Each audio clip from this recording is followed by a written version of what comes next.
오늘 주실 은혜를 사모하며 다 같이 찬송가 185장을 찬양하시겠습니다. 찬송가 185장입니다.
오늘 우리에게 주시는 하나님의 말씀은 신약성경 누가복음 3장 7절에서 14절까지의 말씀입니다.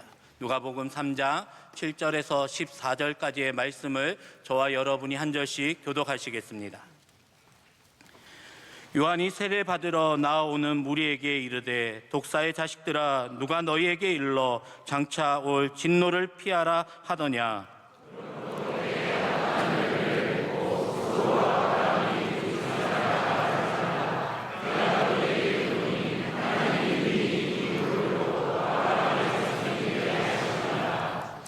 이미 도끼가 나무 뿌리에 놓였으니 좋은 열매 맺지 아니하는 나무마다 찍혀 불에 던져지리라.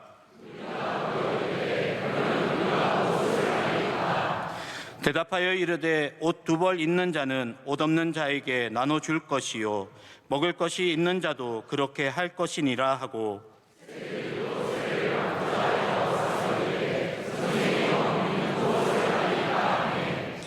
이르되 부과된 것 외에는 거두지 말라 하고 함께 읽겠습니다. 군인들도 물어 이르되 우리는 무엇을 하리이까 하매 이르되 사람에게서 강탈하지 말며 거짓으로 고발하지 말고 받는 급료를 족한 줄로 알라 하니라. 아멘.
이제 말씀으로 은혜 받는 시간입니다. 담임 목사님께서 열매 맺지 아니하는 나무마다 제아의 말씀 선포하실 때 큰 은혜의 시간이 될 줄로 믿습니다. 제가 예전에 한번 어떤 동물 다큐멘터리를 보다가 근데 인상적인 장면을 하나 보게 되었는데, 악어가 사냥에 성공을 했습니다. 악어는 막 트위스트라 그래서 뭐 비틀기도 하고, 또 음식을 주로 이제 사냥한 것을 한 번에 삼킵니다.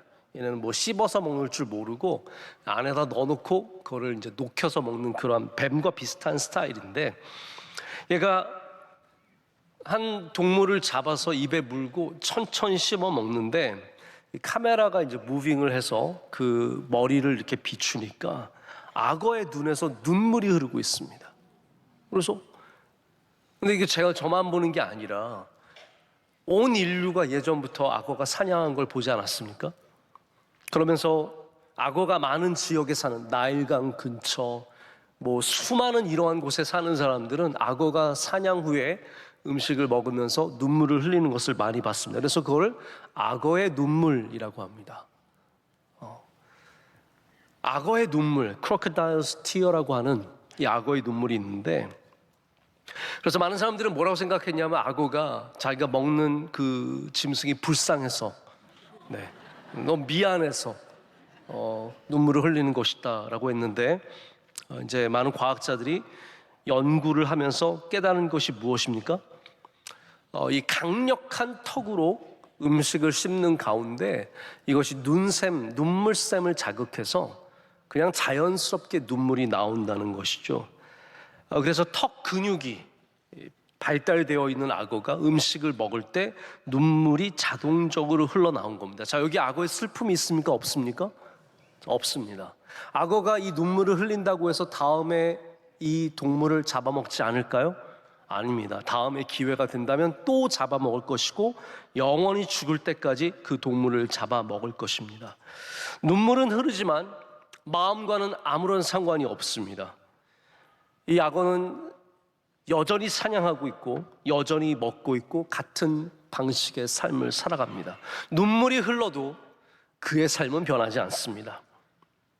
이것이 바로 요즘 우리가 악어의 눈물을 사용하는 방식입니다. 어떤 정치인이, 어떤 연예인이 어떠한 사건과 사고에 연루가 되어서 앞에 나와서 사과를 합니다. 눈물을 줄줄 흘립니다.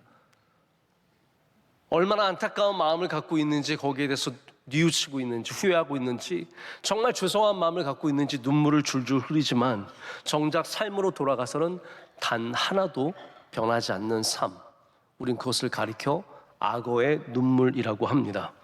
바로 이렇게 눈물이 흐르고 있지만 정작 마음에는 아무런 영향이 없는 그러한 삶을 오늘 말씀에서는 회개에 합당한 열매를 맺지 못하는 나무에 비유하고 있습니다. 회개에 합당한 열매가 맺히지 않는, 눈물은 흘리고 있지만 두 손은 들고 주여 주여 주여 삼창하고 있지만 하나님께 나아가서 금식하며 죄를 뒤집어 쓰고 있지만 정작 그들의 삶은 단 한 걸음도 그 죄악된 삶에서 옮겨지지 않는 사람들, 이런 사람들이 바로 회개에 합당한 열매를 맺지 못하는 나무들이고, 바로 그 나무 앞에는 이미 하나님의 도끼 자루가 놓여 있습니다. 언제 그들이 심판을 받을지 우리는 알지 못합니다. 저희 사순절을 맞아서 마침 회개에 대한 말씀을 나누게 되어서 참 감사하고요. 또 우리가 성령의 열매에 대한 말씀을 나누고 있는데 열매 없는 나무에 대한 말씀을 나누게 되어서 참 감사한 마음을 갖고 있습니다. 우리 사순절은 하나님께로 다시 돌아가는 날입니다. 할렐루야. 우리가 하나님 앞에 탄식하는 마음으로, 회개하는 마음으로 우리의 자리를 되찾아 돌아가는 것이 사순절의 시간입니다. 제가 새벽 예배를 통해서 우리 사순절이 어떤 의미를 갖고 있는지 여러분께 자세하게 말씀을 드린 적이 있습니다. 특별히 이런 일들을 우리가 매해 정기적으로 할 수 있는 것은 큰 복입니다. 여러분, 교회력이 얼마나 은혜로운 건지 모릅니다. 우리가 교회력을 귀하게 여길 줄 알아야 합니다. 뭐 사순절에 뭐 그냥 지나가는 거지 생각하지 마시고요, 사순절의 은혜를 꼭 누리시길 축복합니다. 특별 새벽 집회의 은혜를 누리시길 축복합니다. 아니, 창립 기념일이 오면 그때 은혜를 누려야 하고, 추수감사절이 오면 감사를 더 귀하게 여길 줄 알아야 되고, 우리 성탄절이 다가오면 예수님의 탄생과 예수님의 우리와 함께 하심의 그 기쁨을 누릴 수 있어요. 이 모든 교회력은 여러분의 영적인 삶을 돕기 위해 존재하는 겁니다. 저를 위해 존재하지 않습니다. 이거 저를 위해 건 게 아닙니다. 이거 몇 개 더 건다고 교회가 더 예뻐지는 것도 아니고 교회가 더 멋있어지는 것도 아닙니다. 이거는 어떠한 장식도 아닙니다. 이 모든 것들이 여러분이 더 하나님께 가까이 나아가도록, 더 예수님 잘 믿도록, 더 분명하게 예수를 믿도록, 바로 이러한 우리는 교회력과 여러 가지 시스템을 갖고 있습니다. 사순절에는 우리는 단순히 죄를 고백하는 것을 넘어서 우리의 자리, 바로 흑이라고 하는, 여러분 모든 인간은 흑에서 왔습니다. 우리는 다 흙으로부터 만들어진 연약한 질그릇과 같은 존재입니다. 우리가 보배롭고 고귀한 것은 질그릇 때문이 아니라 우리 안에 있으신 보배 예수 그리스도 때문이라는 거죠. 다 우리가 흙이라는 겁니다. 그 흙이라고 하는 미약한 존재로 돌아가는 것이 바로 회개입니다. 다시 말해서 우리의 삶의 자리가 바뀌어야 하고 우리가 서는 자리가 바뀌어야 합니다. 우리는 하나님 앞에 서야 합니다. 회개는 그겁니다. 사람 앞에 서는 것이 아니라 하나님 앞에 서는 것, 나의 바른 자리를 되찾는 것, 이것이 진정한 회개입니다. 특별히 오늘 세례 요한은 악어의 눈물처럼 눈물만 흘리지 말고, 하는 척만 하지 말고, 머리에 재만 뿌리지 말고 정말로 삶의 방향을 바꾸어야 한다 라고 외치고 있습니다. 하나님 앞에 죄송한 마음만 품지 말고, 죄송합니다 죄송합니다만 하지 말고 정말로 행동을 바꾸라고 말합니다. 소리 지르면서 기도만 하지 말고 하나님께서 기뻐하시는 회개에 합당한 열매를 맺으라. 할렐루야. 이것이 우리에게 외치는 세례 요한의 간절한 광야의 외침입니다. 여러분, 이렇게 말하는 사람 우리는 사랑하지 않습니다. 아시죠? 원래 세상은 복음을 사랑하지 않습니다. 세상은 예배를 사랑하지 않습니다. 세상은 예수님께서 보여주신 사랑과 인내와 이런 것들을 사랑하지 않습니다. 세례 요한은 사랑받지 못했습니다.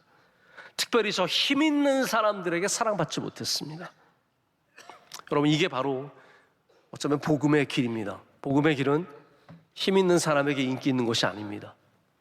오직 하나님을 제대로 섬기는 자들, 하나님을 진실되게 사랑하는 사람들에게만 복음은 참으로 의미가 있고 환영받고 기쁨의 대상이 됩니다. 이런 길을 세례 요한이 오직 예수 그리스도의 길을 예비하기 위해서 걷고 있습니다. 오늘 우리에게 외치는 회개의 모습이 무엇입니까? 먼저는 교만함의 회개를 외치고 있습니다. 교만하지 말라는 거예요. 아브라함이 나의 조상이다, 아브라함이 우리 조상이다, 이게 여러분 어떤 말입니까? 오늘 말씀에 나오는 거죠. 처음 나오는 말입니다. 너희가 아브라함이 나의 조상이라 속으로 생각하지 말라. 하나님께서 이 돌들로 명하여 아브라함의 자손들이 하지 못하시겠느냐라고 세례 요한이 외치고 있습니다. 여러분, 이런 생각들이 이스라엘 사람들에게 너무나 만연하게 있어요. 우리는 구별된 사람이다, 우리는 너희와 다르다, 너희 이방인들과 다르다. 여러분, 모든 민족은 이방인들을 하대하는 경향이 있습니다. 저는 그래서 우리나라 사람들이 일본 사람들, 한국 사람들 싫어한다? 여기 기분 나빠할 필요 없어. 우리가 일본 얼마나 싫어하는데요. 그렇지 않아요? 아니, 왜 일본은 그렇게 싫어하면서 일본 사람들 우리 싫어하는 거 왜 이렇게 기분 나빠하세요? 우리도 일본을 어마어마하게 무시하고, 일본을 우리가 뭐라고 부릅니까? 왜? 아니, 제가 질문한 게 아니에요. 왜라고 그래요. 그것도 왜라고 부족해서 뭐라고 불러요? 네, 그렇게 부르잖아요. 우리가 이미 그렇게 부르지 않습니까? 이건 다 하대하는 겁니다. 아주 폄하하는 겁니다. 왜라는 것이 무슨 의미입니까? 작다, 아무것도 아니다, 왜소하다, 별거 아니다, 더럽다, 다 이런 의미 아니겠습니까? 우리는 그래서 이방인들을 하대하는, 폄하하는 것이 우리 안에 다 있습니다. 문화 안에 있고 우리 언어 안에 있고 다양하게 있습니다. 한국 사람들이 세계에서 어쩌면 제일 인종차별주의자입니다. 우린 너무나 쉽게 인종을 차별하고 남들을 뭐라 그러는지 모릅니다. 우린 또 북쪽에 있는 사람들, 저 중국에 있는 사람들 뭐라고 부릅니까?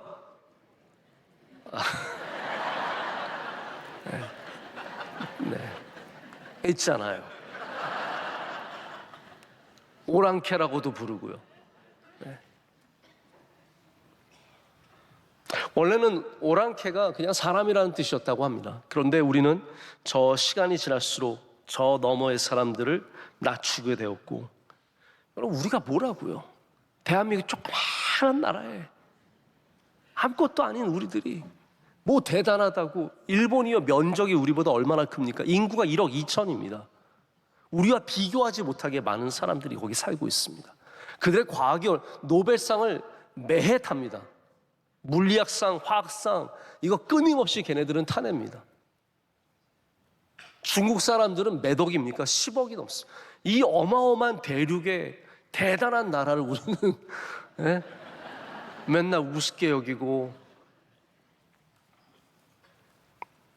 근데 이스라엘 사람들이 우리보다 더 교만한 사람들이에요. 제가 볼 때는 이스라엘 사람들 굉장히 교만합니다.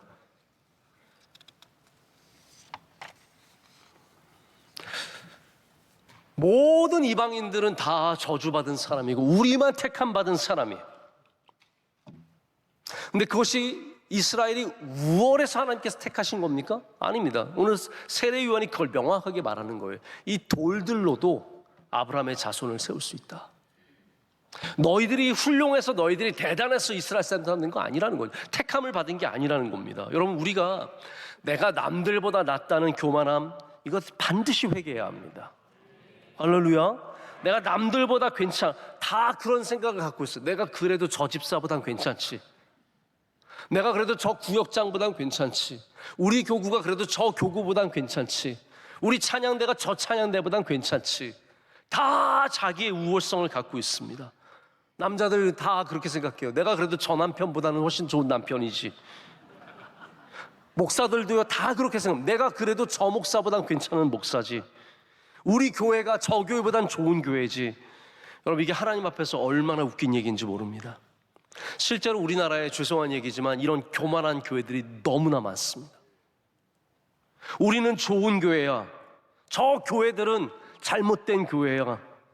우리는 개혁적인 교회여서 이러이러한 개혁적인 모습을 갖고 있어서 우리 교회는 좋은 교회고, 저 교회는 개혁적이지 않기 때문에 좋지 않은 교회고, 우리는 이러이러한 성경 공부 갖고 있고 프로그램 갖고 있고, 우리는 청년부가 크고 우리는 어린이들이 많고, 별의별 이유로 우리가 저 교회보다 낫다는 생각을 다 합니다. 여러분 이런 선민의식이 하나님 앞에 얼마나 부끄러운 모습인지 알아야 합니다. 이런 우월감으로 살아간다는 것이 하나님 앞에 회개한 겁니다. 회개한 거. 이스라엘은 하나님의 은혜로 택하심을 받은 겁니다. 그럼 우리도 마찬가지입니다. 우리가 도덕적으로 윤리적으로 우월해서 하나님께 택하심을 받은 것이 아니라 우리가 아직 죄인 되었을 때 하나님께서 우리를 사랑하셔서 택해 주신 겁니다. 하나님께서 이스라엘 택하시고 그들을 통해서 복음을 이 땅 가운데 보내주셨습니다. 여러분 그래서 구약이 참 소중한 겁니다. 구약 없이 신약이 있을 수 없습니다.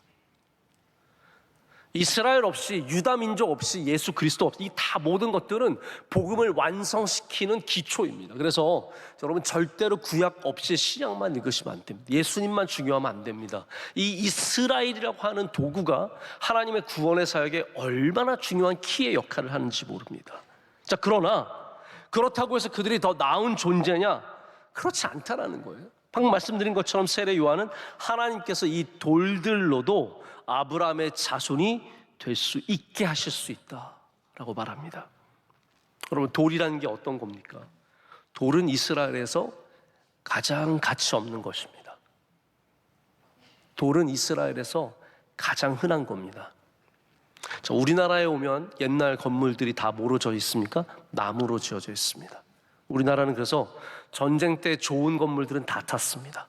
예전에 오래된 수많은 문화재들, 전쟁만 나면 불 나면 다 타는 겁니다.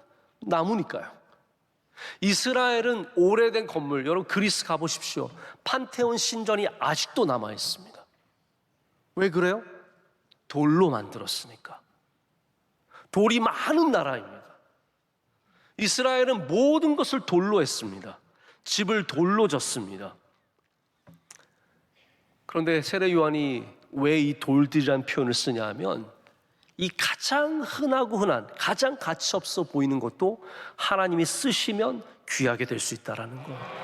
반대로 말하자면 너희들이 훌륭해서 쓰는 거 아니라는 겁니다. 하나님의 주권, 하나님이 갖고 계신 뜻, 하나님의 역사심 속에 우리 쓰임받을 뿐인데, 여러분, 쓰임받는 사람이 뭐가 그렇게 잘났어요?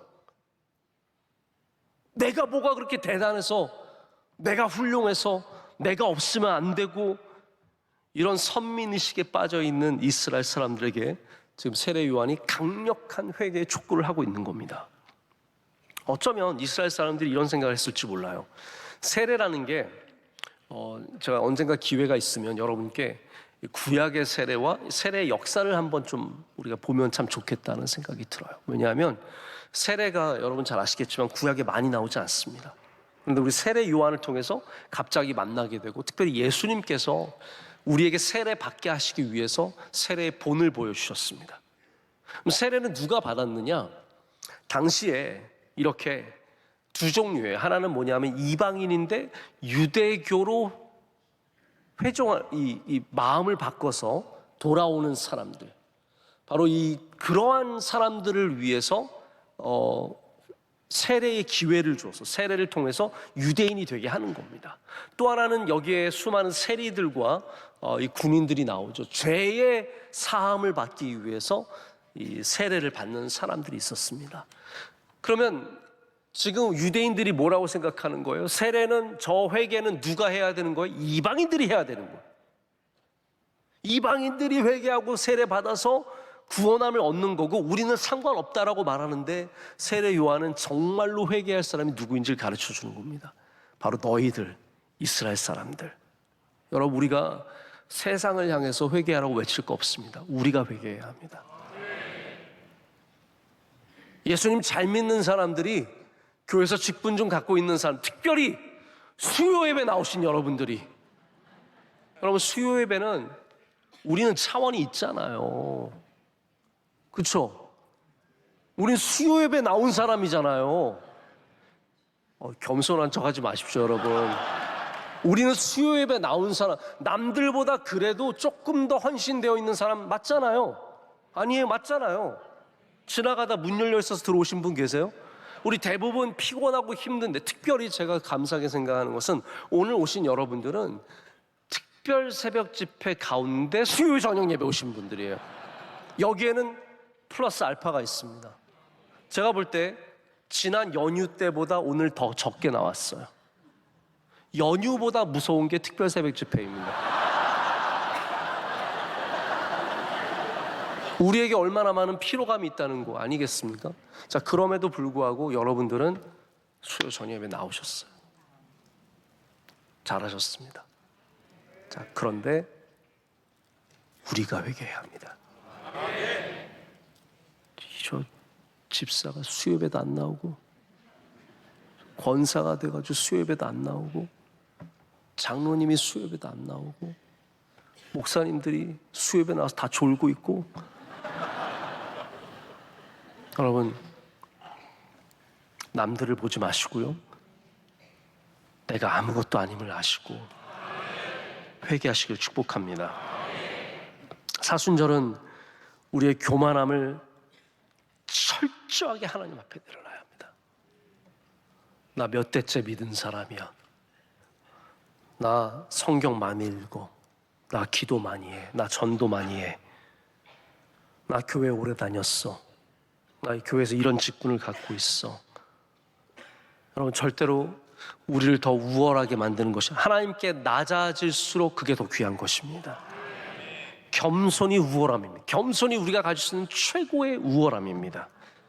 겸손은 그렇기 때문에 회개에 합당한 열매입니다. 여러분, 내가 없으면 여기가 안 돌아가야 하는 순간, 그 사람은 하나님의 자리를, 여러분, 여기가 안 돌아갈 수 있는 유일한 분은 하나님밖에 없는 겁니다. 하나님이 없으면 여기는 안 돌아갑니다. 그러나 내가 없어도 여기는 잘 돌아갑니다. 하나님만 계시면 되는 겁니다. 이게 저의 고백인데요, 종종 저에게 좋게 말씀해 주시는 분들이 계셔서 얼마나 감사하고 힘이 되는지 모릅니다. 저에게 좋은 말씀 해주시고 목사님이 있어서 참 좋습니다 말씀해 주시는 분들도 계시고, 근데 저는 분명하게 압니다. 제가 아니었어도 이 자리를 저보다 100배, 1000배 잘할 분들이 너무나 많이 있었습니다. 지금도 많이 있을지 몰라요. 제가 지금 갑자기 물러나라고 할까봐 조심스러워서 이 말을 하기가 조심스럽지만, 여러분, 제가 여기 있는 것은 절대로 제가 누구보다 잘해서가 아니라 하나님이 보내신 자리이기 때문에 있는 겁니다. 우리 다 마찬가지 아니겠습니까? 우리가 우월해서 이 자리를 차지하고 있는 것이 아닙니다. 하나님이 사용하시기 때문에, 하나님이 보내주셨기 때문에, 우리가 그러한 회개에 합당한 열매를 맺을 때 하나님께서 여러분에게 그 열매를 큰 보상으로 채워주실 줄로 믿습니다. 자, 두 번째 우리가 회개해야 될 자세는 뭐냐면 긴급하게 회개해야 합니다. 긴급성입니다. 회개의 긴급성. 세례 요한은 이미 도끼가 나무 뿌리에 놓였다라고 말합니다. 그렇습니다. 도끼가 저 멀리서 오고 있는 것이 아니라 이미 나무 뿌리에 놓여 있습니다. 들어서 치기만 하면 이 열매 없는 나무는 찍혀서 던져질 것입니다. 그렇습니다. 여러분, 심판의 날은 이미 우리 앞에 와 있습니다. 언제 저 멀리서 한 걸음씩 한 걸음씩 몇 천리를 걸어오는 것이 아니라 이미 심판의 날은 우리의 눈앞에 와 있습니다. 여러분, 우리가 언제 어떻게 심판받을지는 아무도 모르는 겁니다. 오직 하나님만이 아십니다. 지금까지 참아주신 하나님께서 이거를 내일까지 참으실지, 1년을 더 참으실지, 아니면 100년을 더 참으실지, 그건 하나님의 주권입니다. 그렇기 때문에 우리가 가져야 할 생각은 당연히 1년을 더 참으신다가 아니라 바로 도끼가 내 발 앞에 놓여 있다는 것을 깨닫는 것입니다. 우리는 그래서 지금 당장 회개해야 합니다. 당장 회개해야 합니다. 그래서 세례 요한이 지금 물어보는 사람들, 회개가 무엇입니까? 라고 물어보는 거거든요. 우리가 어떻게 해야 회개합니까? 그런 사람들에게 어떤 회개를 가르치냐 하면, 잘 들어보세요. 지금 당장 할 수 있는 회개를 가르칩니다. 절대로 멀리 있는 회개를 가르치지 않습니다. 지금 너의 삶에서 당장 바꿀 수 있는 것을 얘기합니다.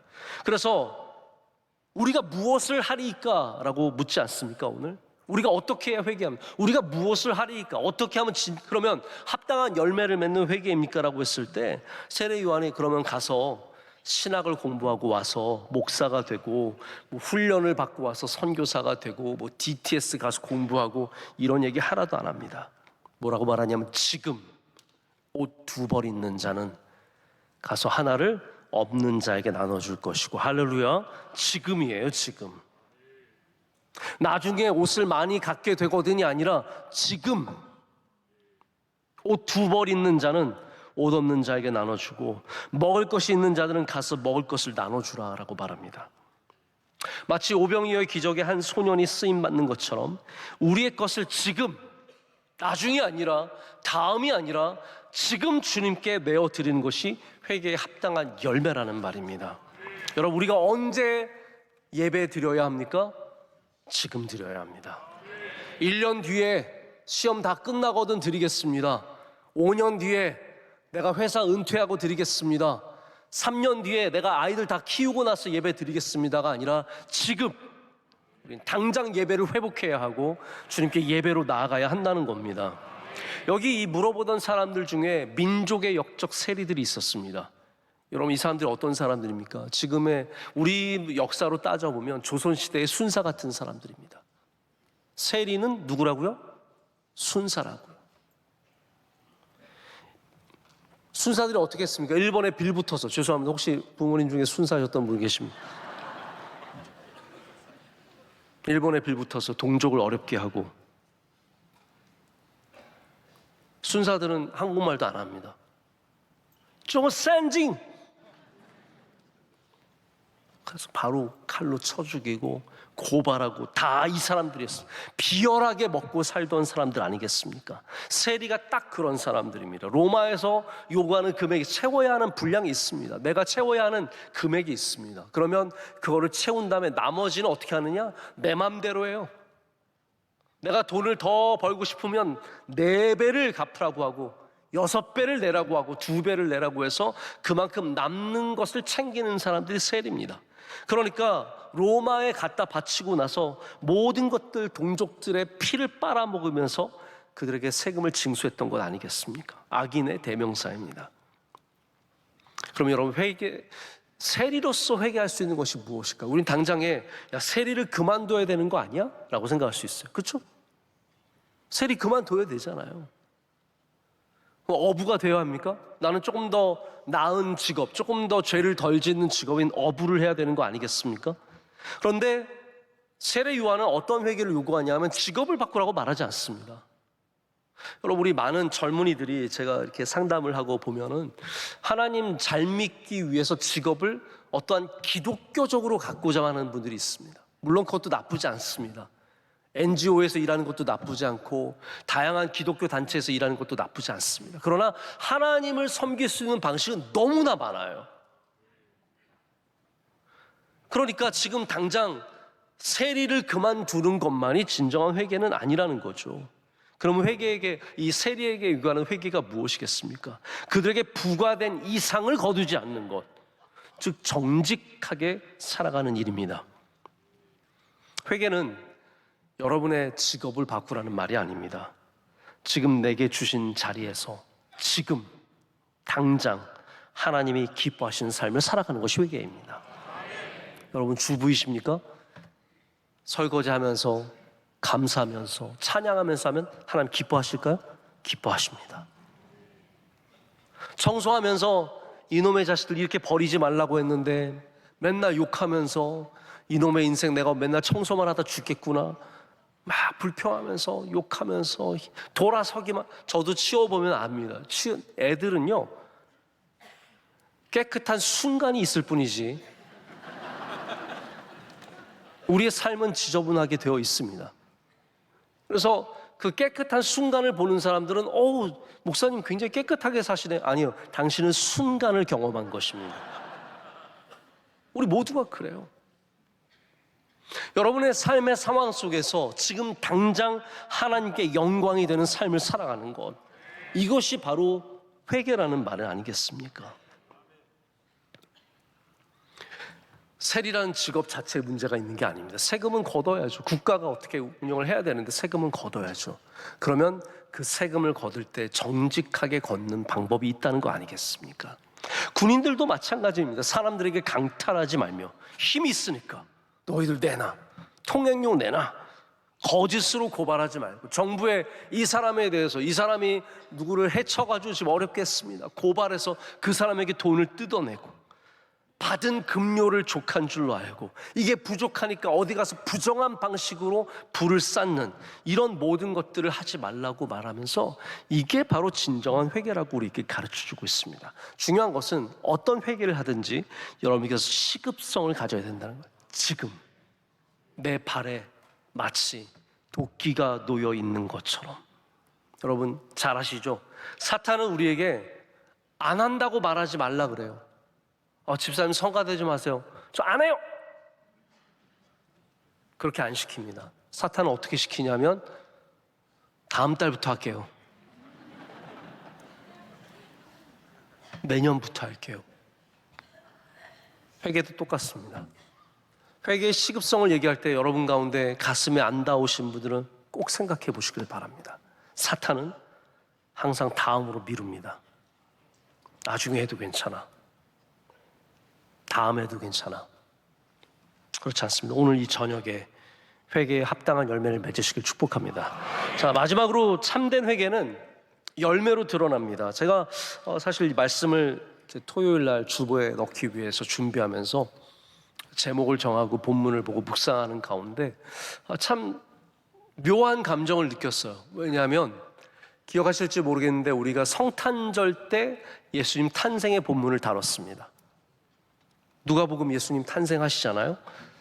근데 저희가 특별 새벽 집회에 성령의 열매를 다루고 있는데 열매 없음에 대해서 이런 말씀을 주시는 것이 저에게는 특별한 은혜였어요.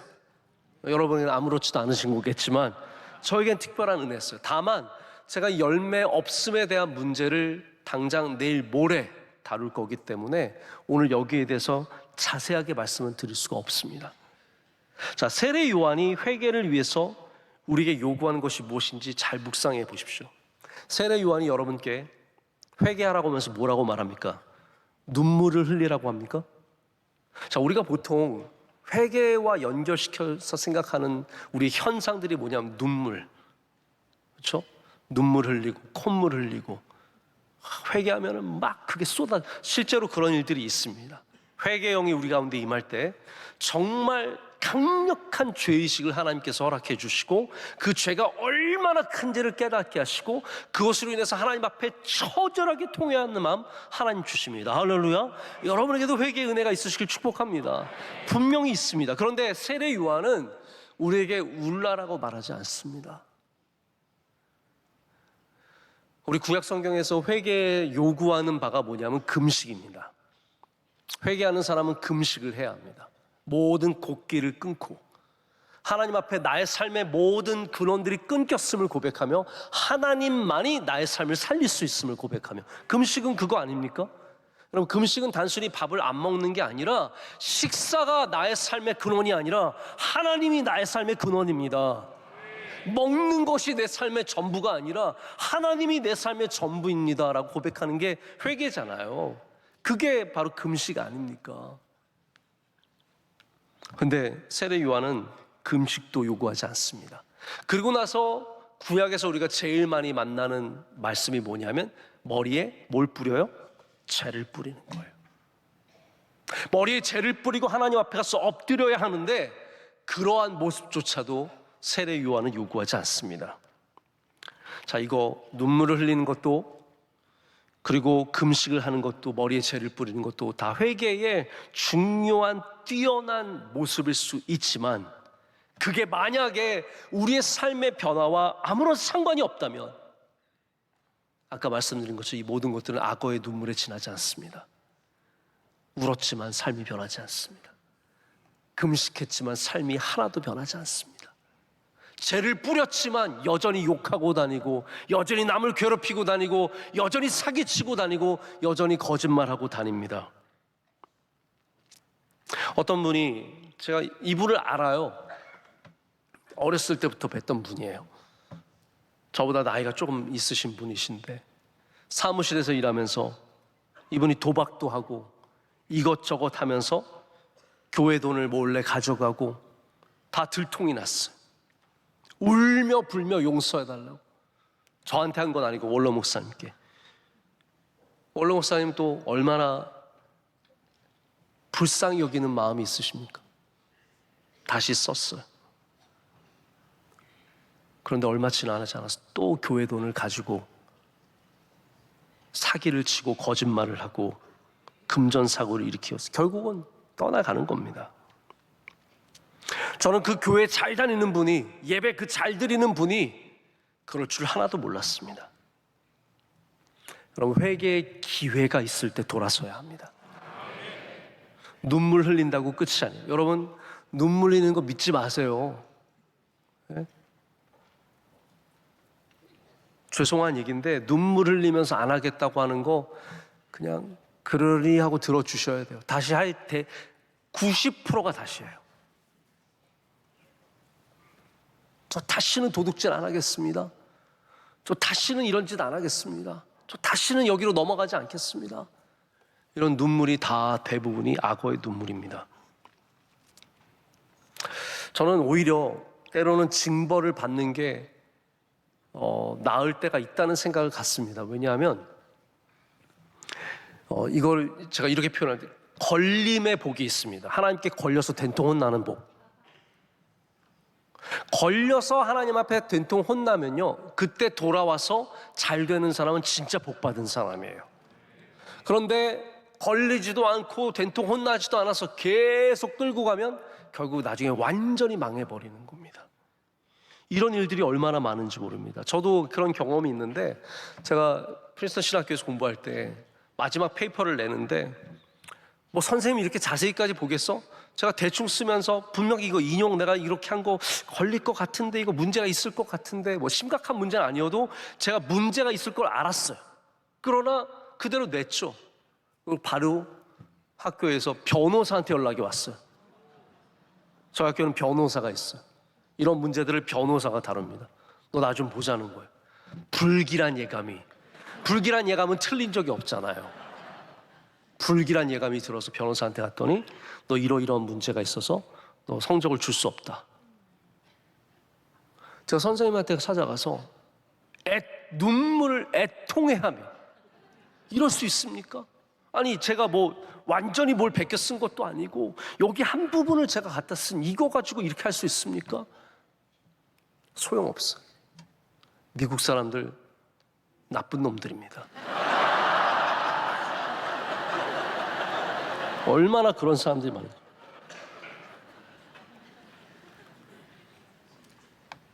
그래서 제가 결국 그 성적을 제대로 못 받고 다시 써서 냈어요. 그 이후로 제가 똑같은 실수를 할까요, 안 할까요? 안 해요. 제 논문 쓸 때 철저하게 단 하나도 그런 부분이 없고, 그래서 여러분 전 자신 있게 말씀드렸어요. 여러분 혹시 뭐 제가 김하나 목사 한번 박사학위 논문을 어떻게 걸고 넘어져 볼까? 해보세요. 전 떳떳합니다. 걸릴 거 하나도 없습니다. 다 제 생각이고, 만약에 남의 생각이 있으면 인용을 분명하게 했고, 남의 것으로 남의 시스템으로 하지 않았습니다. 다 저에게서 나온 거 죽으라 고생하면서 했습니다. 왜 그랬어요? 혼나본 적이 있기 때문이에요. 때로는 된통 혼나봐야 정신을 차립니다. 근데 저는 여러분께 이렇게 부탁을 드리고 싶어요. 혼나기 전에 고치는 게 제일 복됩니다. 할렐루야. 된통 혼나기 전에 회개의 기회가 있을 때 고치는 것이 진짜 복입니다. 여러분 오늘 사순절에 세례 요한의 회개의 말씀을 꼭 마음으로 받아들이시길 축복합니다. 울지 않으셔도 돼요. 금식 안 하셔도 돼요. 재 뿌리지 않으셔도 돼요. 옷을 찢지 않으셔도 돼요. 다만 우리가 삶의 지금 당장 변화로서 주님께 회개의 발걸음을 갖고 나아갈 때 주님께서 여러분의 회개를 기쁘게 받으실 줄로 믿습니다. 우리 찬양하고 기도하겠습니다. 우리 찬양할 때 여호와께 돌아가자. 우리 함께.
이제는 우리 주 예수 그리스도의 크신 은혜와 하나님 아버지의 영원하신 사랑과 성령님의 함께하시며 임재하심이 주의 말씀을 붙잡고 성령 충만의 은혜를 사모하며 나가는 주의 모든 사랑하는 백성들 가운데 이제로부터 영원토록 함께하시기를 간절히 축원하옵나이다. 아멘.